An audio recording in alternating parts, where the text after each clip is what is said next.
What's going on, everybody? This is dkdynamite for a bit of a different video here for you guys tonight. We're going to be talking about a Black Ops Cold War Year 2, Treyarch's next Call of Duty, surprisingly, and even some new information about all modes coming to World War II Vanguard. Definitely stay tuned. But before we jump into that, be sure to hit that subscribe button down below. And as a reminder, I am doing a new giveaway for both a Season 4 Battle Pass and a random bundle of your choice. I'll be announcing a winner to this giveaway on this Sunday's live stream. And in order to enter this giveaway, make sure you are subscribed to my channel and drop a train emoji down below in the comments. No matter what train it is, we're just getting ready for the new train transportation system in DLC 3 mod Toten. Good luck to all you guys out there. And I started this giveaway this week specifically because I have now fixed my two-factor authentication for my Activision ID, which allows me to then gift any item that I want over in Black Ops Cold War. But in the background, enjoy a nice victory of the brand new tournament in Black Ops Cold War Gunfight. Bit of a tough one, but I am loving the new map rotation that you're gonna get. You now have Nuketown, Amsterdam, some of the other fan favorite maps that have been in Gunfight since the very beginning.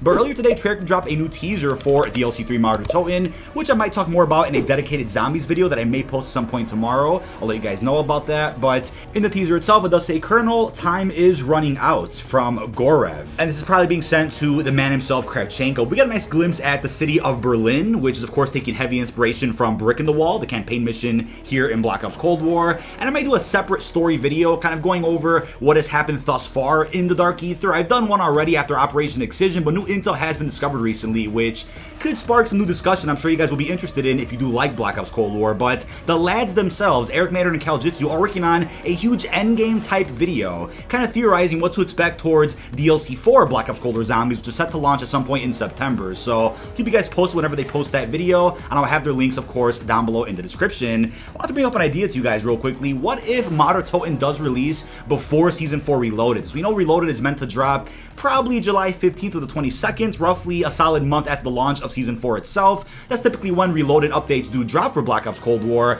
But what if something different is planned for the release of this map? We know Treyarch earlier today did confirm that the map is still in development, and it's been in development since before Firebase Z got revealed. So this map is set to be one of the largest zombies experiences to date. Unless COVID affected their development, which I hope that's not the case, then high expectations are circulating in the community for Mod Toten. So let's see what happens with this. But could the map drop sooner than Reloaded? Absolutely. That would be a nice surprise from Treyarch in the next couple of weeks. You never know. But now when it comes to Call of Duty 2023, so verified insider Tom Henderson did drop a bit of a bombshell, no pun intended, in a video that he posted yesterday on his channel, which I'll have linked in the description, where he talks a bit about not only Call of Duty Vanguard, but even Treyarch's next title meant to drop at some point in 2023. He first off said that Treyarch's next game is similar to Black Ops 2, where it's futuristic, but also boots on the ground. Bit of a spiritual successor to Black Ops 2, I guess you can say, but what does this relate to, right? This reminds me of a discussion we've had many times in the podcast and previous videos, where what if this next game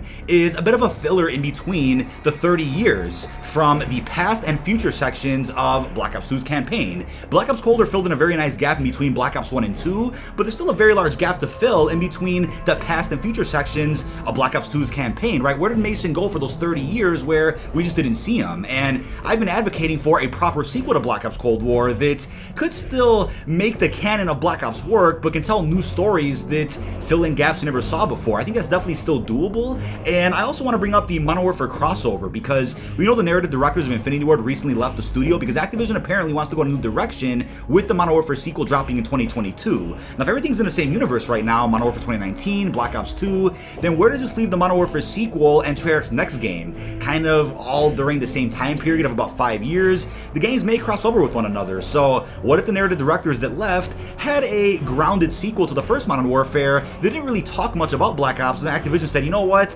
everything's crossed over now, you have to tie everything in. Maybe some disputes happen, and boom, the narrative directors left that studio. Maybe that happened, but huge possibility that the next Modern Warfare game and then Treyarch's next installment after that could tie in pretty heavily to one another while still respecting the canon of Black Ops Cold War and then Black Ops 2 afterwards. It's also worth noting that the seasons of Black Ops Cold War right now have felt like they're building towards a proper setup for the beginning of Black Ops 2's campaign, where we see Mason and Woods at the beginning of that story. So if everything leads into that, then yeah, it's looking like they really want to make sure this game is a proper gap before Black Ops 2 happens. But then where does it leave Modern Warfare? Still in the same timeline, but then they're gonna have to end up explaining where was Task Force 141 when Menendez took over in 2025. I mean, I wouldn't mind seeing David Mason pop up at some point in a Modern Warfare sequel, even if it's a bit of a cameo or intel references or maybe an ending cutscene MCU style that kind of ties everything together. Lots of possibilities with how a futuristic title could work, but it also makes me think, you know what, the Call of Duty cycle works like this, right? People want a certain Call of Duty game. They don't get it until a good 2-3 years after development, but then by the time they do get that game that they wanted, whether it's boots on the ground, whether it's past or future, the community doesn't want it anymore. So it's going to be interesting to see if the community still wants a futuristic Call of Duty when this does drop in 2023. That's if this information doesn't change, of course, right? This is very early on. You know, we're years away from Treyarch's next game, so things could change behind the scenes. But right now, people are very heavily advocating for a non-past Call of Duty. Nobody wants World War II Vanguard, apparently. They want a futuristic title, whether it has jetpacks or not. So let's see if people still want that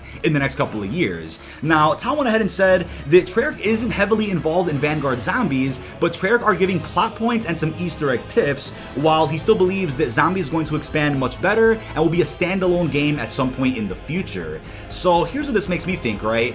I think Activision's like, alright, let's have other developers give a spin on Zombies again, but this time in a bit of a different way, taking pointers from Treyarch, the godfather of zombies, so that the mode doesn't fail. Now, whether or not this is all connected to the same universe, will Vanguard Zombies be a continuation of Dark Ether? That's of course unknown right now. I want to assume because campaigns and multiplayers are connected all across the board, Zombies may be as well, but this is kind of a relief that Treyarch isn't going to have to postpone development on their next Call of Duty to help Sledgehammer. Sledgehammer has it under control, but we'll be taking pointers from Treyarch to make the mode that much better. And it's like I predicted before, right? Treyarch did help Infinity Ward a little bit with Infinite Warfare's campaign. They are credited at the very end of that game's story, so Treyarch didn't help too much with Infinite Warfare, but just enough to the point where they got some credits when the credits roll at the end of the game. So maybe that'll be the same situation here with World War II Vanguard, which I don't really mind. But I think it's good news all the way around for Zombies fans out there. I mean, you're not going to have to deal with a non-Zombies year. I would take an exclusive mode like Extinction, where they just try something very different that isn't Zombies and hopefully run with it. I think if people received Extinction a lot better back during Call of Duty Ghosts, we would still be seeing a mode like that to this day to sit alongside Zombies so that the Zombies burnout doesn't happen. I definitely think the biggest Zombies burnout to date was after we saw Zombies year after year after year. Advanced Warfare, Black Ops 3, Infinite Warfare, World War II. People got tired of that, so that by the time Black Ops 4 rolled around, no matter what Treyarch did with that game, people were just tired of the mode. Nothing Treyarch could have done would have been enough innovation for the community. So I think Modern Warfare taking a year off of that kind of helped Black Ops Cold War a lot more than you might think. So let's see what happens with the quote-unquote Zombies burnout in the next couple of years. But in regards to the next multiplayer experience dropping with Call of Duty Vanguard this fall, Tom reported that the multiplayer will apparently launch with 8 maps. We'll have Ground War, similar to Modern Warfare, with 64 players, and a headquarters to some capacity will be releasing. I know the Modern Warfare 2 Ghost, another leaker on Twitter, also mentioned this a couple of weeks back, but he did mention Vanguard multiplayer doesn't sound unique because Sledgehammer has tried many cut ideas, so Vanguard is basically a traditional World War II title. And I'm not really looking forward to that with the fact this game's already going to be on the Modern Warfare engine, which may make the game feel a lot like Modern Warfare 2019, and then mix that with the fact that multiplayer isn't looking too good behind the scenes. I'm nervous about that, but if there's a strong campaign, a strong Warzone integration, and a good Zombies mode, the game should survive. I have no doubt in my mind that Sledgehammer having such a massive studio now should be able to guarantee a somewhat solid title, even though they had to start development on this game not too long ago, right? They were working on COD 2020, but got booted. They started development on a brand new game shortly after that, so it hasn't been a solid 3-year development cycle for Call of Duty Vanguard. So crossing my fingers for Sledgehammer here, because right now it looks like only Infinity Ward has had the privilege of working on a game for 3 solid years with no interruptions. Treyarch and Sledgehammer have been screwed over quite a few times in the past couple of years, but I'm hoping for this multiplayer. The game dropping with 8 multiplayer maps to me is fine, especially considering many previous Call of Duty multiplayers over the past couple of years have also dropped a similar amount of maps. We're never going to go back to a quote-unquote golden era for 6v6 multiplayer where the game drops with, what, 13 plus multiplayer maps. That won't happen anymore because now the focus is, of course, on Warzone and making sure that every mode in the game gets somewhat equal treatment. So it's not going to guarantee us too many multiplayer maps right away, but I'm sure, like Black Ops Cold War, we'll get many more maps dropped throughout that game's life cycle. Now, Tom also mentioned that when Vanguard releases, that's also going to be the release date of the new Warzone experience, the Pacific Theater Warzone map, which, funny enough, has already leaked extensively a couple of weeks ago, right? VGC News reported on many points of information about this new Vanguard experience with Warzone that is set to be much larger than Verdansk, and the points of interest somehow got data mined for this new Warzone map a good, I think, week and a half ago. I reported on that in a previous video. I have a link down below in the description, but Tom went ahead and said that tanks are very likely to be only in LTMs because they're broken. Again, we're still a bit early on from the release of this game, so that could of course change. The Warzone map plays apparently like Fireteam. Not really sure what that means, even though from my perspective, Fireteam plays better than Verdansk. I just think there's more action in Fireteam as opposed to Warzone, but you guys disagree with that respectfully in the comments. I guess that's a good thing. Not really sure what that means right now, but he also mentioned destructible environments in Warzone similar to Rainbow Six. We already got that leaked a couple of months ago, and the leaked Warzone points of interest are somewhat outdated. For example, the Doc's point of interest is replaced by a battleship. Vanguard's Warzone map is the thing that changed from what he last reported on because of leaks. So I guess behind the scenes, they saw the leaks pop up from data miners and other insiders, and they said, you know what, let's make sure that what has leaked isn't the final product in maybe November. So they've changed some things behind the scenes, which I definitely respect. So the Warzone integration sounds very strong right now. For what it seems like to me, Activision has spent the most time making sure that we get a very solid integration of Warzone this fall, as opposed to the Black Ops Cold War integration, where the integration happened, the weapons weren't received too well at first over in Modern Warfare's engine. Rebirth was fine and all, but we didn't get Verdansk 84 until just, what, a good season ago? So I'm looking forward to seeing a full-on World War II integration in Warzone right when the game launches, as opposed to waiting until, what, Season 3, like Black Ops Cold War. Let's see what happens with that one. But I think in regards to a Black Ops Cold War Year 2, this information kind of makes that a little bit more possible than what it sounded like a couple of weeks ago.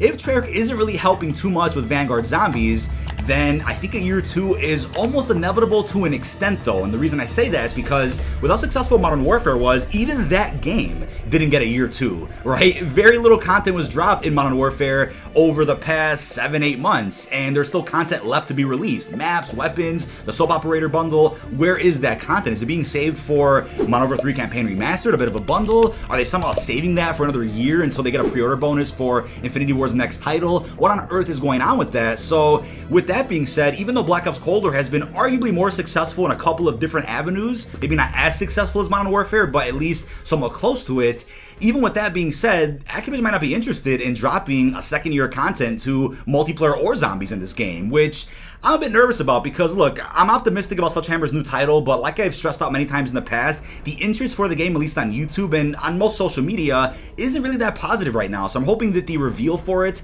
just knocks it out of the park so the interest goes back up, because it'll be a really rough year for a lot of Call of Duty channels out there to be making filler content or kind of just sitting around waiting for the community to be interested again, especially with other competition also releasing. Battlefield, Halo, some of the other great games. You collect whatever game that you like, but in terms of Call of Duty, it's going to be an interesting year to say the least. But Sledgehammer always brings the heat when it comes to fun cosmetics and DLC weapons, great maps. I loved Advanced Warfare and World War II, so I'm really hopeful for this game, but I'm hoping it's not going to be 2 years of filler content until we wait for Treyarch's next Call of Duty. That would suck, but, you know, all in all, I definitely think there is somewhat of a chance Treyarch updates Cold War slightly in the next year, at least, you know, somewhat similar to Modern Warfare, where at least a couple more maps or weapons do release. Maybe an Outbreak to Region. Wait, an Outbreak to Region? A Region to Outbreak? Can't speak. Maybe a survival map out there. We know that verified insiders like Tom Henderson and some other ones did mention that a Zombies Chronicles 2 from Black Ops 4 was ported into Black Ops Cold War. So those maps are just sitting there somewhere. Will they drop? Totally a possibility. Maybe they've been scrapped or saved for Treyarch's next Call of Duty, which I think would be a bit of a bummer, but right now a lot of things are up in the air. So I think Treyarch will definitely make it clear by the time Season 6 rolls around as to what their plans are with Black Ops Cold War. They'll probably make it very known that there's going to be the last multiplayer and zombies drops